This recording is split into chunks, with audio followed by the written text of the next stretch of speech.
اور صبح میں اٹھ کے کوئی اسپرچول ایکٹیویٹی کرنا، ایون یوگا کرنا، یہ تو آپ کو ہر طبقے میں ملے گا، ہر اس انسان کی روٹین میں ملے گا جو عقل مند ہے۔ تو یہ مسلمانوں کو بھی سوچنا چاہیے کہ ہمیں تو سب سے بیسٹ اسپرچول ایکٹیویٹی ملی ہے صبح کے ٹائم پہ، اور وہ نماز ہے، فجر کی نماز۔ تو اس کو چھوڑنا یہ بہت گھاٹے کا سودا ہے، بہت گھاٹے کا سودا ہے۔ اور بہت فیئرز ہوتے ہیں لوگوں کے، طرح طرح کے فیئرز ہوتے ہیں، ٹھیک ہے، کہ میری نیند خراب ہو جائے گی، اور اگر میں اٹھ گیا تو میرے سر میں درد ہونا شروع ہو جائے گا اگر میری نیند نہ پوری ہوئی، یا مجھے فلو ہو جائے گا وغیرہ وغیرہ۔ آن دا کنٹرری آپ فجر کی نماز پڑھیں گے، اللہ آپ کو صحت دے دے گا، آپ کی صحت بہتر ہو جائے گی، ٹھیک ہے، آپ کی انرجی بہتر ہو جائے گی۔ تو یہ تو فیئر ہے، شیطان یہ فیئرز ڈالتا ہے۔ بہرحال نبی صلی اللہ علیہ وسلم نے فرمایا، یہ میں آپ کو حدیث بتا چکا ہوں، کہ اگر انہیں فجر اور عشاء کی نماز کے میرٹس پتہ لگ جائیں تو وہ رینگ کر بھی آئیں گے۔ فجر کے کچھ میرٹس آپ کے سامنے ہیں۔ سب سے پہلے اللہ کی پروٹیکشن، ڈیوائن پروٹیکشن، یہ صحیح مسلم میں آتا ہے۔ نمبر 2، فجر کی جو تلاوت ہے، نماز کی تلاوت، وہ فرشتے وٹنس کرتے ہیں۔ فجر کی نماز کی تلاوت فرشتے وٹنس کرتے ہیں، تو یہ بہت خوبصورت بات ہے۔ فرشتے آپ کو کھڑا وٹنس کرتے ہیں، آپ کا نام بتاتے ہیں اللہ سبحانہ تعالیٰ کو جا کر واپس، ٹھیک ہے، کہ یہ شخص آیا تھا۔ حدیث میں آتا ہے کہ جب انسان فوت ہوگا اور اس کی روح کو اوپر لے جایا جا رہا ہوگا، فرشتے آئیں گے اس کی روح کو اوپر لے کر جائیں گے، اگر تو نیک روح ہے، ٹھیک ہے، تو فرشتے بڑی خوبصورت شکلوں میں آئیں گے اور سفید لباس پہنا ہوگا، اس کی روح کو پہلے آسمان پہ، دوسرے آسمان پہ، 7 آسمان تک لے جائیں گے۔ ہر آسمان پہ کھڑے فرشتے اس کو سلام کریں گے اس کا نام لے کر۔ اب اسکالرز یہ کہتے ہیں کہ نام کیسے پتہ ہے فرشتوں کو، ٹھیک ہے، جیسے مثال کے طور پہ آپ میں سے کوئی عبداللہ ہے، عبداللہ کا نام لے کے سلام کیا جائے گا۔ آپ میں سے کوئی فاطمہ ہے، فاطمہ کا نام لیا جائے گا کہ سلام ہو آپ پر۔ اب اسکالرز کہتے ہیں فرشتوں کو نام کیسے پتہ ہے آپ کے؟ اسی طرح پتہ ہے، جو بندہ فجر پڑھتا ہے اس کا نام پتہ ہے فرشتوں کو۔ جو بندہ نیک اعمال کر رہا ہے تو فرشتے لے جاتے ہیں نا اس کے عمل اللہ کی طرف، منڈے اور تھرسڈیز کو حدیث میں آتا ہے۔ تو فرشتوں کو پتہ ہے یہ بندہ کون ہے، کیونکہ عمل پہ نیم ٹیگ لکھا ہوتا ہے، تو فرشتوں کو پتہ ہے یہ وہی روح آ گئی ہے جو یہ عمل کرتی تھی، تو دے نو یور نیم۔ تو یہ بڑی سعادت کی بات ہے، ٹھیک ہے، کہ فرشتے وٹنس کرتے ہیں آپ کے اس عمل کو، فجر پہ کھڑے ہونے کو۔ اور تیسرا، بلیسنگز ان لائیولیہڈ، نبی صلی اللہ علیہ وسلم کی دعا لگی ہے اس شخص کو جو فجر کی نماز ادا کرتا ہے۔ نبی صلی اللہ علیہ وسلم نے فرمایا، اے میرے رب، میری امت کو برکت دے ہر اس چیز میں جو وہ صبح کے وقت کرتے ہیں۔ تو صبح کے وقت نماز سے سٹارٹ ہوتی ہے روٹین، تو اللہ کے نبی کی دعا لگی ہے اس انسان کو جو فجر کی نماز پڑھتا ہے، ٹھیک ہے۔ اس کے بعد کنفرم وے ٹو پیراڈائز، نبی صلی اللہ علیہ وسلم نے فرمایا جو کوئی بھی 2 ٹھنڈی نمازیں پڑھتا ہے، ٹھنڈی نمازیں کون سی ہیں؟ فجر اور عصر، ول گو ٹو پیراڈائز۔ عصر ٹھنڈی نماز اس سینس میں کہ اس ٹائم پہ پھر شام ہو رہی ہوتی ہے تو دھوپ ڈھل رہی ہوتی ہے، ٹھیک ہے، تو ٹھنڈی نماز ہے۔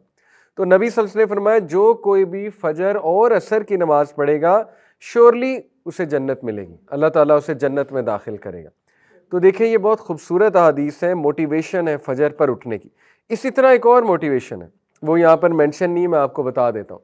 اللہ کے نبی صلی اللہ علیہ وسلم نے فرمایا بشارت دے دو ان لوگوں کو جو اندھیرے میں فجر کی نماز پڑھنے جاتے ہیں، کیونکہ قیامت والے دن ان کے پاس لائٹ ہوگی۔ آپ کو پتہ ہے یہ کیا موقع ہے لائٹ والا؟ قیامت میں میدان حشر میں کچھ جو ہے نا وہ فیزز ہیں، وہ فیزز میں آپ کے سامنے رکھتا ہوں کوئکلی۔ سب سے پہلا فیز جب اللہ ہم سب کو اٹھائے گا، مردوں میں اللہ تعالیٰ روح رکھے گا، دوبارہ سے اٹھائے گا سب کو، تو سب سے پہلے سٹینڈنگ ہے، لوگ بہت دیر تک کھڑے رہیں گے، یعنی پہلے وہ چلیں گے میدان حشر کی طرف، ایک دم سے بوکھلا کر یہ کیا ہو گیا، ہمیں کس نے اٹھا دیا، اور چل کر وہ میدان حشر کی طرف جائیں گے، اور وہاں جا کے وہ بہت دیر تک کھڑے رہیں گے۔ اور پھر سیکنڈ جو فیز ہے وہ ہے حوض کوثر، اللہ سبحانہ تعالیٰ حوض کوثر لائیں گے اور نبی صلی اللہ علیہ وسلم وہاں موجود ہوں گے۔ جو لوگ پیاسے ہیں بہت زیادہ، اور سبھی پیاسے ہوں گے، کھڑے رہ رہ کے انہیں پیاس بہت لگی ہوگی، سورج بہت قریب آیا ہوگا، ان لوگوں کو حوض کوثر سے پانی پلایا جائے گا۔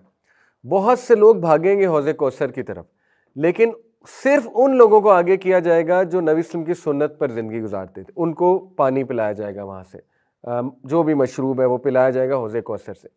باقیوں کو پیچھے کر دیا جائے گا، کفار کو تو ویسے ہی پیچھے کر دیا جائے گا، لیکن ایسے لوگ جو مسلمان ہیں لیکن انہوں نے سنت پر عمل نہیں کیا یا چینج کر دیا دین کو، بدعت میں پڑ گئے، ان کو بھی فرشتے پیچھے کر دیں گے۔ دوسرا فیز ہے۔ تیسرا فیز یہ ہے کہ دوبارہ سے بہت دیر تک کھڑا رہنے پڑے گا، اور یہاں تک کہ لوگ اللہ سے یہ التجا کرنے لگیں گے کہ اے ہمارے رب بے شک ہمیں جہنم میں ڈال دے، یہاں سے نکال لے۔ یعنی اتنا زیادہ وہاں پہ ٹرائل ہوگا میدان حشر میں۔ اور اس کے بعد نبی صلی اللہ علیہ وسلم سفارش کریں گے، سفارش اللہ سے کریں گے سجدے میں گر کے۔ کس چیز کی سفارش؟ کہ اللہ حساب شروع کر دیں۔ تو اللہ تعالیٰ حساب شروع کر دیں گے، ٹھیک ہے۔ حساب کس طرح شروع ہوگا؟ سب سے پہلے انسان کے ڈیڈز کو ایگزامن کیا جائے گا، ایگزامینیشن آف ڈیڈز۔ آپ کے ہاتھ میں آپ کا اعمال نامہ پکڑایا جائے گا، ٹھیک ہے، اس کو ایگزامینیشن آف ڈیڈز کہتے ہیں۔ اس کے بعد میزان سجایا جائے گا۔ پہلی سٹیج ہے ایگزامینیشن، اس کے بعد میزان کس لیے سجایا جائے گا؟ کہ یہ دوبارہ دیکھ لیں، ان کو تسلی ہو جائے دوبارہ کہ کوئی زیادتی نہیں۔ میزان میں بھی اعمال تولے جائیں گے، اور میزان میں اعمال تولنے کے بعد جو ہے وہ پھر ایک فیز آتا ہے جب کہ اندھیرا چھا جائے گا، گھپ اندھیرا چھا جائے گا، پچ ڈارکنیس ہوگی۔ اس میں کچھ لوگوں کے پاس لائٹ ہوگی، ٹھیک ہے، وہ لوگ لائٹ کے سہارے پل صراط کی طرف جائیں گے اور ایزیلی پہنچ جائیں گے۔ کچھ لوگ کے پاس بالکل لائٹ نہیں ہوگی تو وہ گریں گے، کٹیں گے، زخم لگیں گے انہیں، اور بہت زیادہ تکالیف جھیلیں گے، اور بہت ایک مینٹل ڈسٹریس سے گزریں گے، اور پھر جا کر پل صراط تک پہنچیں گے۔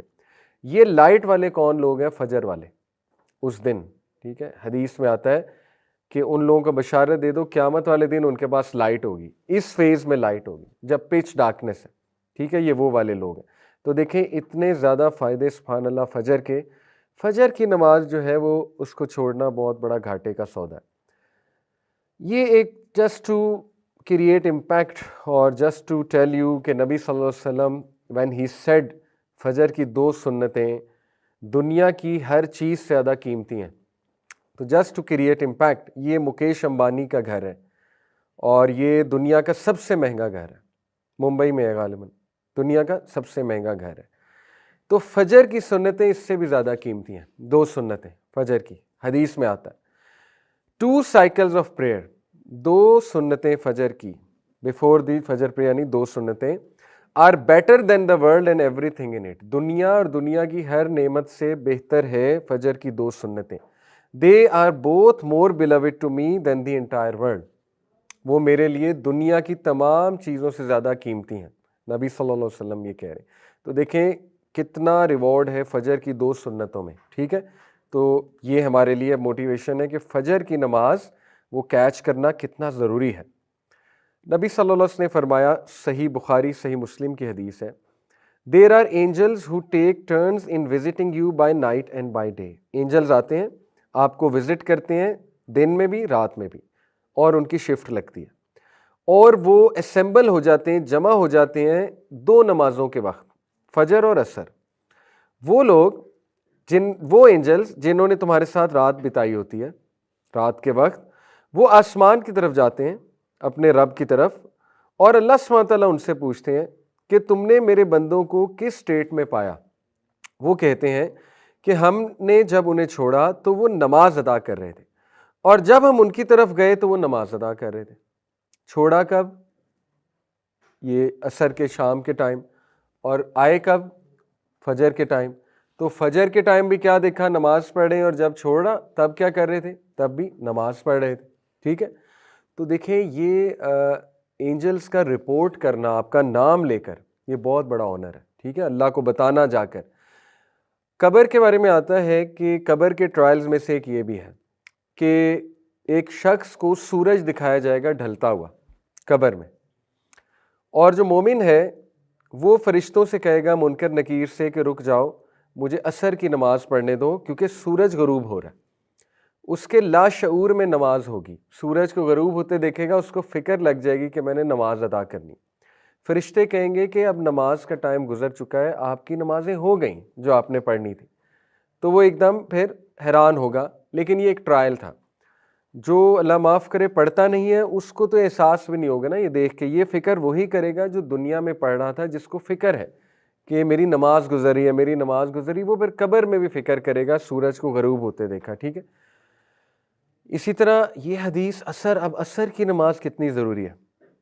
اب یہ ایسی حدیث میں آپ کو اس لیے سنا رہا ہوں تزکیے کے لیے.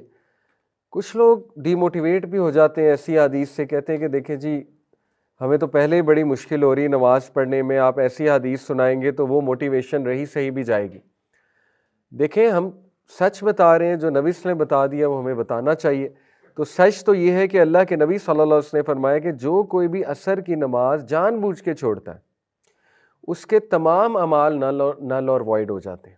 اس کے تمام اعمال اللہ نل اور وائڈ کر دیتا ہے. یعنی اتنا بڑا گناہ ہے عصر کی نماز چھوڑنا. ٹھیک ہے.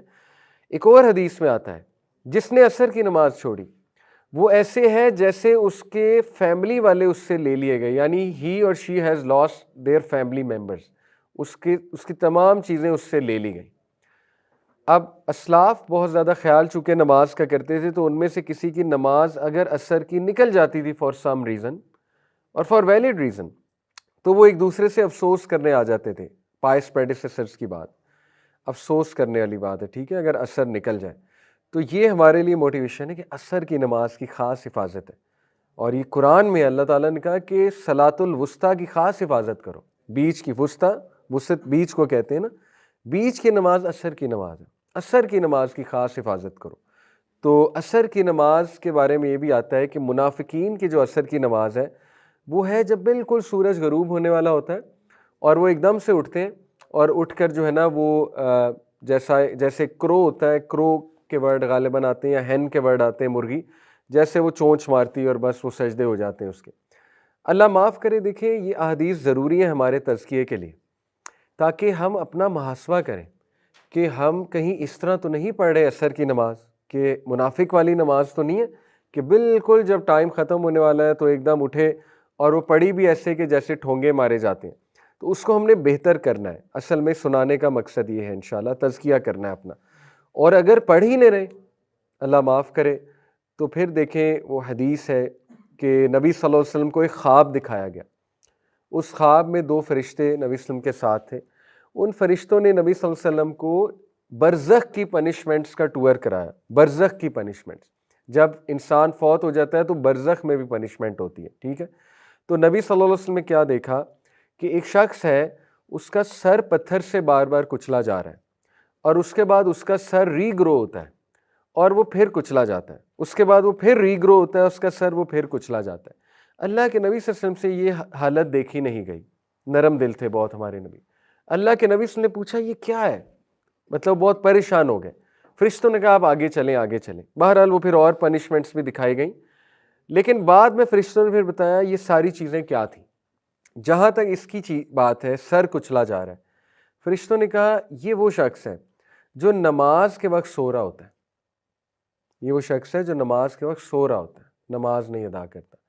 دیکھیں اللہ تعالیٰ بہت رحمان اور رحیم ہے. بے شک اللہ چاہے سارے گناہ معاف کر دیں، لیکن آن دی ادر ہینڈ یہ احادیث اس لیے ضروری ہیں کہ ہم اللہ کو مذاق نہ بنا لیں، اللہ کو مذاق میں نہ لے لیں. ٹھیک ہے. یعنی اللہ بادشاہ ہے. آپ خود سوچیں کہ آپ ایک سی او سے مذاق تو نہیں کر سکتے نا. آپ ایک بادشاہ سے کو مذاق تو نہیں لے سکتے، اس کی باتوں کو، اس کی وارننگز کو یہ کہہ کہ